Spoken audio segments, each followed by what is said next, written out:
All right, great. So Kemba, thank you so much for joining us here today. Very, very excited to have you here. You okay if we jump right into cybersecurity? Let's go. Okay, great. Thank you. So I think everyone is familiar with Kemba Woods. She is the acting director of all things cybersecurity in the federal government, can we say? Sure. One of the things that's really interesting, I think, about your background is that before you came into this role, you spent time in the public sector, but you spent time in the private sector as well. And I'm curious, as someone who has also spent some time in the public sector and the private sector,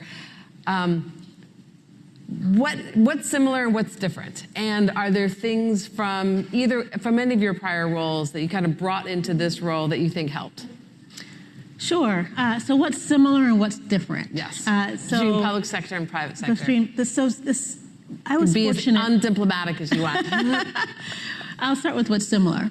I was given the good fortune while I was at Microsoft to be in a cost center. I wasn't necessarily there to help Microsoft with its profit-making capabilities. I was there really as part of a mission, and that's the similarity. One of the things that I was pleasantly surprised about was that the large tech companies equally share in the mission of making sure that everybody's able to safely function in our digital ecosystem. So that's the big similarity. The difference is the speed at which and the resources that are available to the private sector, the speed at which you're able to affect change, and the resources that's available to them to affect change. That is different. And at least from the perspective of the private sector, the signals that they had access to just based on their customer base were different and rich. In a way that doesn't exist in the public sector. What was wonderful about coming back into the public sector, though, was the intimacy, the evolution of information sharing that I saw, where the private sector and the public sector were finally beginning to operate together and discover problems together. That was exciting. So those similarities came together. What a lot of people don't know about my background is I started off as in international development. And so I lived in Tbilisi, Georgia for a little over a year, and then did some development work in Eastern Europe, but also in Sub-Saharan Africa. And that also informs how I've come back into government. Interesting. And in what way? In kind of the sense of mission way? The sense of mission, right? So every community that I worked with in the analog world really couldn't develop without feeling safe and secure, without feeling a sense of the ability to thrive. And that's just true in the digital ecosystem as well. Absolutely. So it's that through line that I bring back through. And I found out Lindy Cameron, head of NCSC, also had a development background. And so there's that mission set again. That's the similarity in all those spaces. Of bringing safety and security to communities. Yeah. That's great. So as everyone is aware, you recently released the National Cybersecurity Strategy. How was it received? As far as I can tell, it was received positively. And a lot of that's because the National Cybersecurity Strategy was created with the entire nation in mind. And so there was a collaborative effort in crafting the National Cybersecurity Strategy, and there's a collaborative effort in executing it. Not everyone agreed on everything all the time, but it was well received because everybody understands it, I think. For those minority, I'm sure, that didn't agree, is there anything, what would you say to skeptics? We've got to start somewhere. We all have in common, sort of at its core, is that collaboration piece of it. That we cannot be safe, we cannot be secure without every stakeholder engaging in the process. I think there's a common ground there. There's a common ground in the two major themes that I understand, that cybersecurity risk right now is borne by individuals and communities, small and medium businesses, small municipalities. Cyber attack happens at schools, at hospitals. Cybersecurity risk is in the wrong place. I think that's an area of common ground. And another area of common ground is that we've been playing whack-a-mole well in making sure our systems are defensible. So when we start from there, the idea that we're going to have a set of tools in our toolbox to rebalance that cybersecurity risk, but also a set of tools in our toolbox to make sure that we enable and invest in resilience. I think at its core, that's where we find some commonality. So I think that's a great distillation. The National Cybersecurity Strategy, as you know, is quite ambitious, and there are a number of priorities and there are objectives in it. Sort of looking at that as a whole, and I know that you are determined to accomplish every one of those objectives, but are there particular ones that you would prioritize, either in terms of urgency or depth of focus? Yeah, so all of it what's the movie? Everything, Everywhere, All at Once. It all has to happen, right? And so I'm loath to prioritize one thing over the other.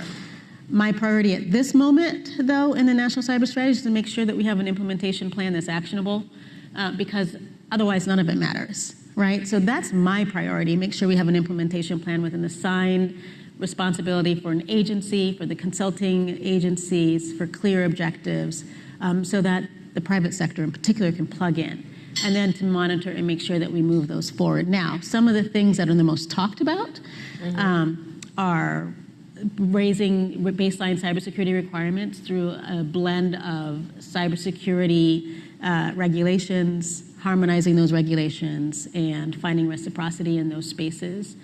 There's a lot of discussion around shifting liability in software design, making sure that we build in security by design. There's a lot of good, robust, thoughtful conversations around some of those objectives in the strategy that I anticipate will be an iterative process moving forward, moving the needle forward.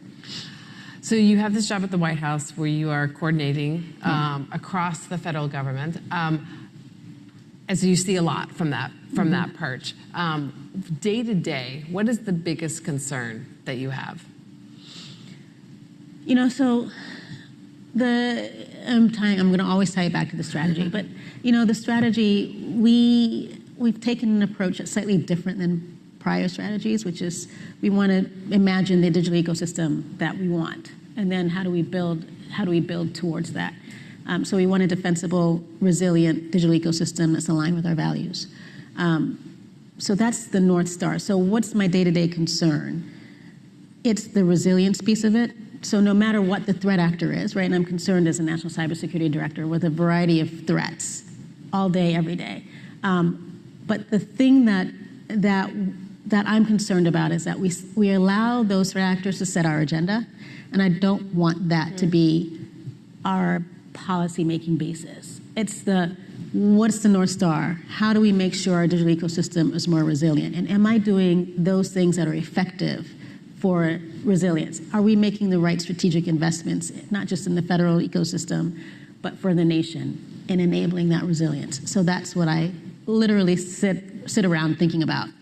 So in getting to that North Star, part of what you have to do then is you're coordinating across the federal agencies, you're coordinating inside the White House. The federal government is a large organization, put it that way, large and somewhat unwieldy. Can you talk a little bit about what your approach to that is? Just how, just the coordination approach, getting the large organization that the government is on board. Yeah, so there are a couple of thoughts that come to mind. So we weren't created in a vacuum, right? Cyber is sort of ubiquitous throughout the government. And so we were created to be in the White House, to work by, with, and through others.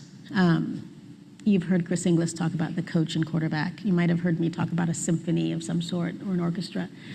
But it's about driving federal cohesion at the end of it. There are dozens of agencies that have cybersecurity as part of their mission, whether it's internally focused or externally focused in the form of SRMAs.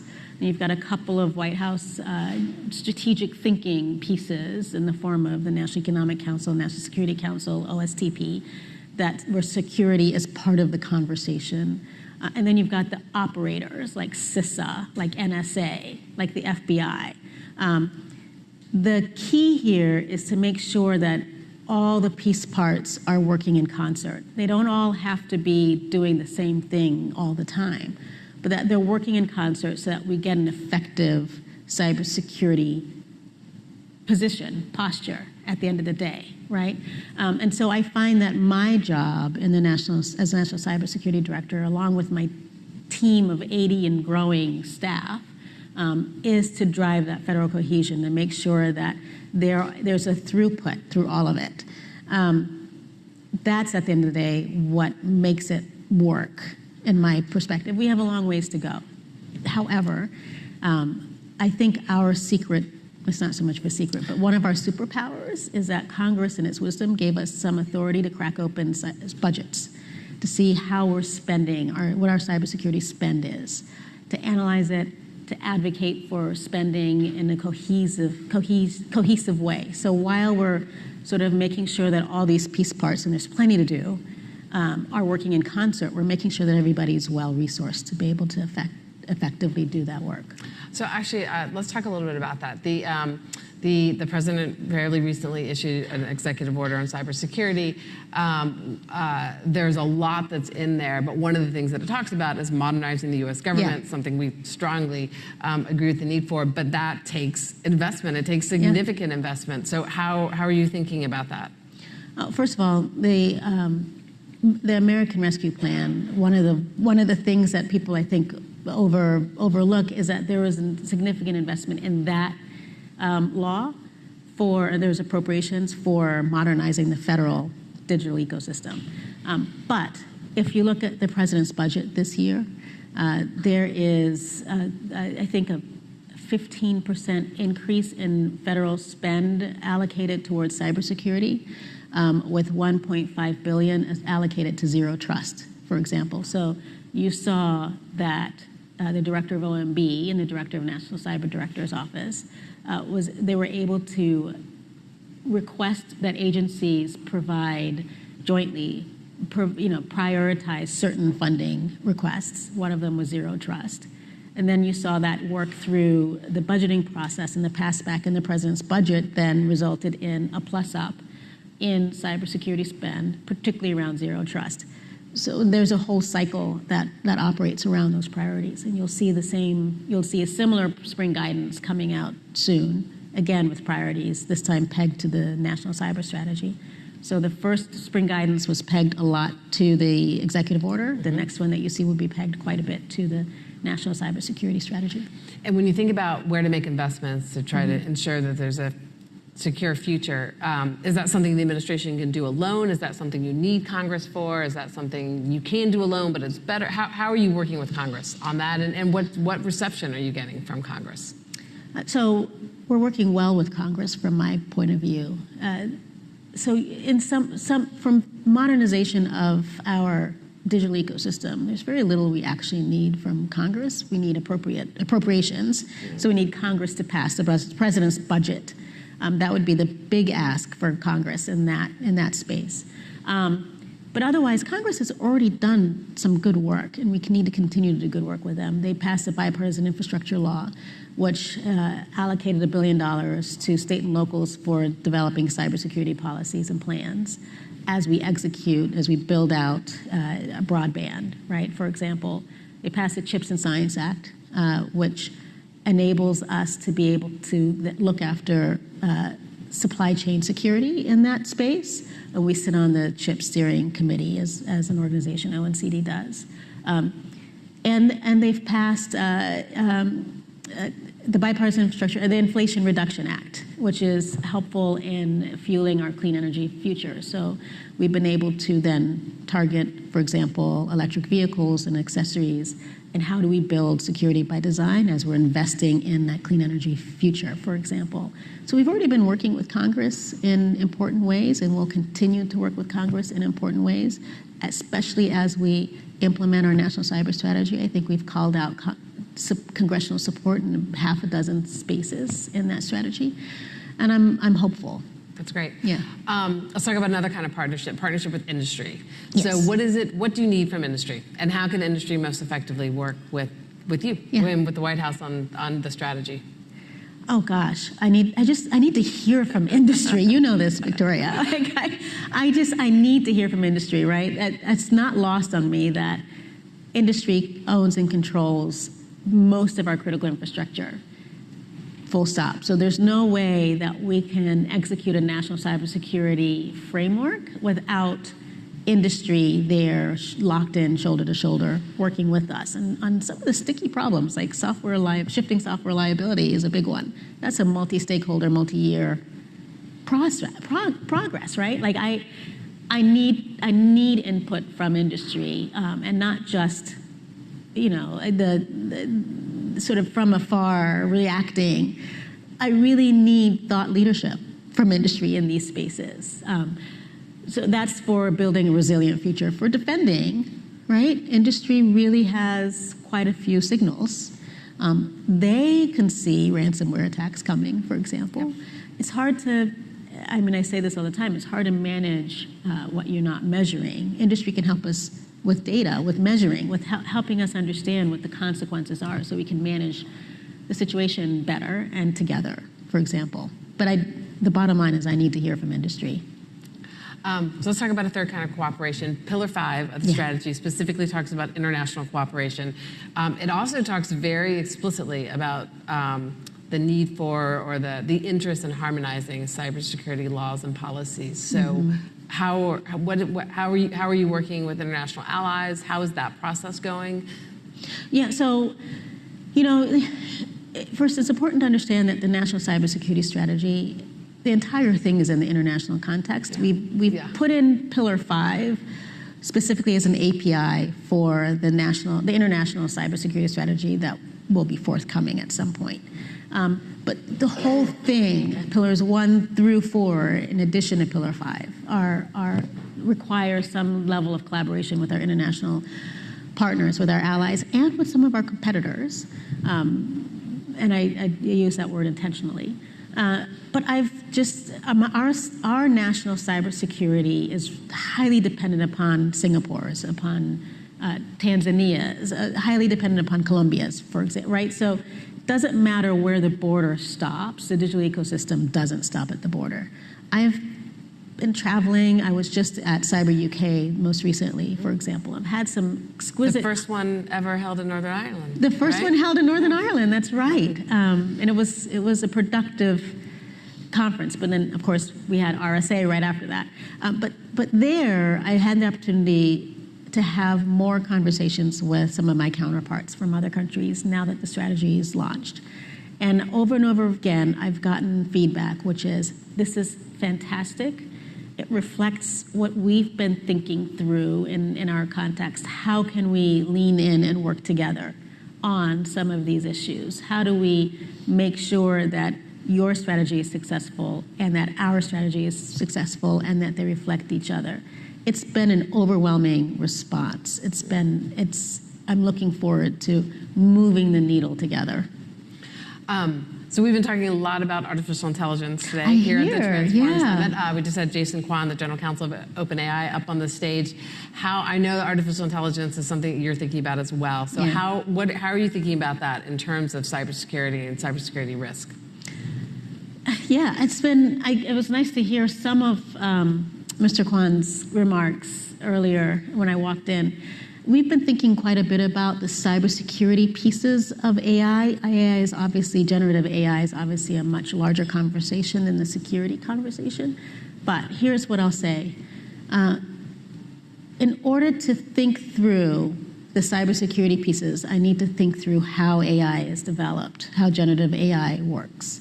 And so I've got a fantastic staff. I am not a technologist, but this is how I understand. So take it with a grain of salt. But this is what I understand, how generative AI works. You've got data to fuel it, right? Then you've got the compute power in the form of microchip semiconductors and the ability to do so scale it in the cloud. And then you've got algorithms. And I don't know if there are pieces or parts I'm missing. Again, I'm not a technologist. But if you think about it that way, if I think about it that way, then I need to think about the cybersecurity elements in order to make sure that we facilitate a secure and safe system for the use of generative AI, the development of generative AI. So on that data piece, how are we minimizing access to certain data, or how are we thinking through what data is available? How are we protecting it in a post-quantum environment? What are the cryptography tools for protecting it? So we talk about in the National Cybersecurity Strategy, I think it's in Pillar 4 when we talk about data and then cryptography, or maybe it's the other way around. Data is in Pillar 3 and cryptography is in Pillar 4. Then we think about the compute power. How are we thinking about microchips, semiconductors? And from my perspective, there's a global supply chain associated with us, and the Chips and Science Act is getting us far, but how do we think through the cybersecurity elements of global supply chain security? And then we need cloud services providers to enable that compute power. What are the baseline requirements that we're placing on critical infrastructure, and how do we get there? And then finally, in the algorithm piece, it's really about talent. It's a people piece from my perspective. How are we upskilling and reskilling for an AI future, generative AI future? Who's building the algorithms, and how are we developing that skill set? It's that piece of it that is important to me from a cybersecurity perspective. I wrote down, because I should memorize the whole National Cybersecurity Strategy, but I haven't. For data, it's in Pillar 3, not Pillar 4, but it's in Pillar 3. We have an objective for holding stewards of our data accountable, right? How are we limiting proliferation of data? Pillar 4 is how are we preparing for our post-quantum data, right? What cryptography tools are we employing or using post-quantum? And then compute, you'll find elements in the 5th pillar, which we talked about, global supply chains, and in the 1st pillar, building baseline cybersecurity requirements across critical infrastructure. And then the algorithm, which is really a people piece for me, is developing our national cybersecurity workforce and education strategy that hangs off of our strategy in Pillar 4. And it's shifting the liability for secure software, as we articulate in Pillar 3. But that's how I think about it. The piece that that I would love to hear from, though, is what do we expect AI to deliver in the long run? And then how do we set it up for success? Right, particularly in terms of managing cybersecurity risks. Yeah. So let me ask you another question that goes back to the international. So one of the things that you are focused on, the administration is focused on, is harmonizing, working with international, working with our allies, international countries, to harmonize cybersecurity policies. At the same time, as I'm sure you're aware, there's a lot that's going on. There's a lot of thought about regulation on the artificial intelligence side. Yeah. Europe has a law that's fairly well along. A number of other countries, including the United States, are thinking about it too. So my question is, as you are looking and working with other countries on harmonizing cybersecurity policy, are you starting to think about how that piece is done in conjunction with whatever may be happening on the AI side, specifically to not have anything happen on the AI regulation side that's going to inadvertently create more cybersecurity risks, or miss an opportunity to try to create a benefit on the cybersecurity side? Is that something you're starting to think about, that intersection between AI regulation and cybersecurity laws? Yeah. So let me just bring it back out a little bit. On the international side, I'm really hyper-focused on first setting harmonized standards, right? So NIST has come up with our standards strategy at this point, but how do we think through harmonizing standards in the first instance? We have the NIST guidelines on AI, which I think are good, develop a taxonomy. I think they're really great, actually. How do we harmonize that across international standards? How do we think that through with ISO and ENISA and et cetera? Because that's the baseline upon which our regulatory environment is built upon, right? And then we can start thinking through harmonizing the regulatory environment. But before we even start to regulate, like I said, we need to figure out what we want generative AI to deliver before we start regulating it. Because I want to, at the end of the day, it's not going away, AI. At the end of the day, I want to make sure that it's successful and that it carries along with it the values we intend for it to carry. So we need to know what we want it to do for us. So harmonizing standards is the first instance that I'm working with allies and partners with, and then harmonizing regulations across that ecosystem as we develop them, so that we're not developing something that causes gaps and then develops another cybersecurity challenge that we have to go back and fix, right? That's that strategic investment that we've been talking about in a national cyber strategy. Yeah. Okay, I get one more question. Yes. So with this last question, I'm going to take us to the literal next frontier. Oh, good. How is the administration thinking about space in terms of shoring up our cybersecurity? I'm glad you asked that. Thank you. So space is the literal next frontier. If you think about it, the first shot from Russia's aggression into Ukraine was a cybersecurity attack on Viasat, which had a spillover effect, right? That didn't just affect the war in Ukraine, it affected other areas of Europe as well. I'm understanding based on that commercial space technology is very much a target.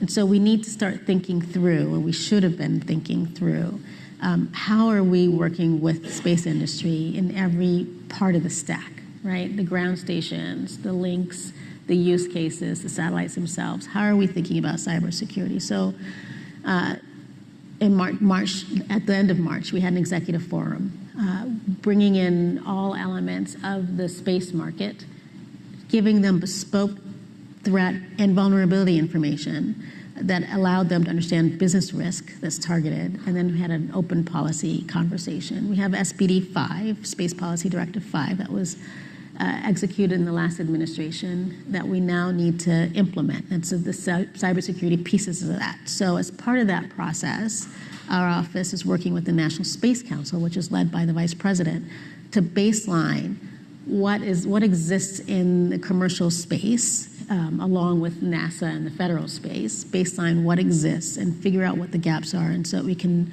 develop an effective implementation process for shoring up cybersecurity in our commercial and federal space system space. So that's where we're working. We'll see that sort of articulated, not in those terms, but in our national cybersecurity strategy, sort of works with that in that process.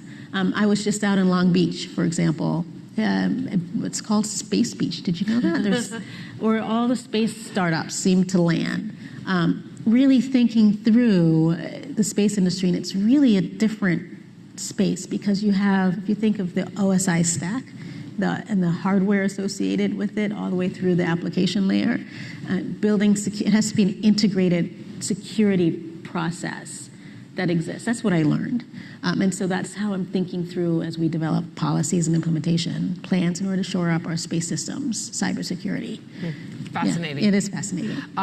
Thank you so much for being here. Thank you for all that you're doing to bring safety and security to our global community. Thank you. But thank you for joining us very, very much. Thank you for having me.